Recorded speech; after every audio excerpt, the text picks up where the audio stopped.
Chapter 27, Presidents Again. People will tell you the presidents after Lincoln were weak and that Congress wasn't so strong either. In fact, some people say that after the Civil War, it was the new rich businessmen who ran the country. Now, there is something to that, but that's not the whole story. When you read of the 9 men who sat in the White House after the Civil War, keep an open mind. Some of these presidents were stronger than they may seem, but not Andrew Johnson, 1865 to 1869. It probably would have been better for the country if someone else had been vice president when Lincoln was shot. You may already know that. In case you have forgotten the details, here is a review. After the Civil War, the United States needed a president who could tell leaders from both the North and the South to behave. But Johnson couldn't get Congress to respect or even listen to him. The country needed to solve its racial problems since slavery was abolished. Most people believe that President Lincoln would have attempted to solve them. President Johnson didn't even try. Partly because of that failed opportunity, racial hatreds continued to haunt the nation in the 19th and 20th centuries. Andrew Johnson let the same men who had seceded from the Union and started the Civil War take power in the South. He seemed to approve of Jim Crow, the spirit behind segregation and white people's hatred of blacks. He vetoed a civil rights bill aimed at helping the freed slaves. It was passed over his veto. He opposed the 14th Amendment to the Constitution. He was a backward-looking president at a time when the nation needed to go forward. He was so unpopular that some congressmen accused him of crimes and tried to throw him out of office.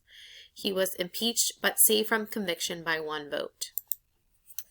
The country needed a strong, capable president. Unfortunately, the next president was another failure. He was the great Civil War general Ulysses S. Grant, 1869 to 1877. Being a general isn't at all like being president. In fact, the very things that made him a good general worked against him as president. And he didn't realize it. Like Johnson, he was stubborn, not a bad trait for a general who has to keep fighting, but it doesn't help a president who needs to be flexible enough to compromise. Grant trusted men who weren't trustworthy. They got rich stealing from the government. There was much corruption and dishonesty when Grant was president, and he didn't realize it until too late. During the Johnson and Grant presidencies, Congress sent troops south to see that elections were open to everyone. Male former slaves were able to vote. Black men were elected to state office and to Congress.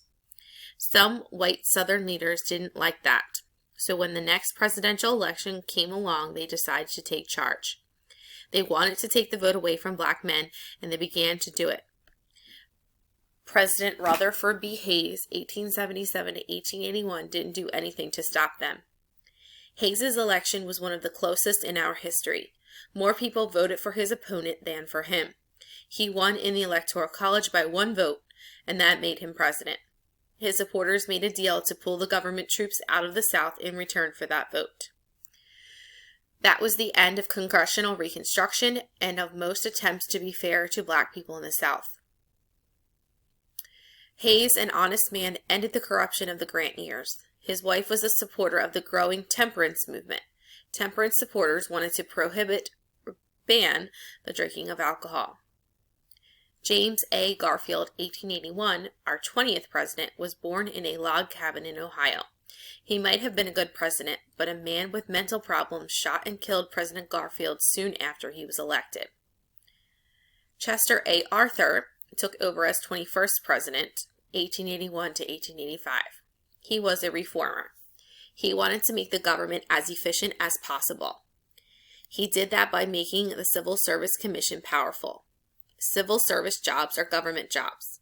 Politicians had been giving government jobs to their friends, usually as payoff for favors. That was a terrible practice. It meant that the jobs often went to the wrong people. The Civil Service Commission made people take examinations for government jobs. Arthur's reforms angered some congressmen, and he was not nominated for a second term. Grover Cleveland, the next president, was a big man with common sense, courage, and integrity. Cleveland was 49 and a bachelor when he was elected. He soon married young Frances Folsom. When they started having children, they had 5 in all, they really livened up the White House. Cleveland was another reformer. The reforms he had in mind had to do with money and organization and honesty.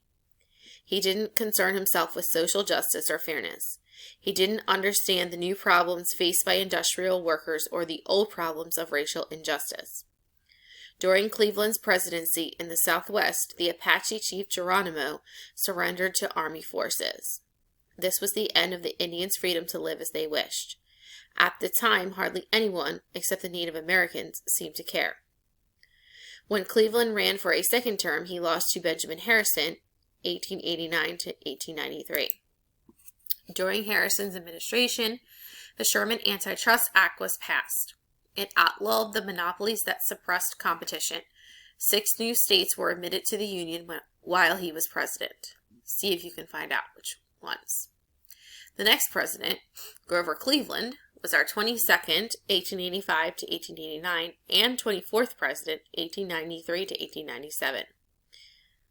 Cleveland came into office at the start of a big 5-year-long depression, one of the nation's worst ever. The stock market went way down, lots of people lost their jobs, and the times were awful for many Americans. Cleveland and his government didn't do much to reverse the depression, but governments then weren't expected to do that. The next president, William McKinley, 1897 to 1901, was chief executive at the turn of the century. He was a lawyer and smart, with good manners and a kindly way. He liked people and they liked him. The United States fought a war with Spain while McKinley was president. Spain's time as a world power was ending. The United States' time was beginning. After the war, which lasted for 100 days, the United States controlled the Philippine Islands, Guam, the Samoan Islands, and Puerto Rico. During the war, we annexed Hawaii. There were native leaders in each of those places who wanted independence, not U.S. control. More on all this later. McKinley was elected to a second term. 6 months after the election, he was at a World's Fair in Buffalo, New York, shaking hands with citizens who wanted to meet their president. A young man stepped up. One of his hands was wrapped in what looked like a bandage. No one realized it, but the man was an anarchist. He believed all governments were bad. Besides that, he may have been insane. The anarchist pressed the bandage against the president's stomach. Inside was a revolver. He fired twice. McKinley fell to the floor. The assassin was caught and beaten. "Let no man hurt him, cried McKinley. 8 days later, the president was dead. When McKinley's vice president, Theodore Roosevelt, took office, the time of weak presidents was over.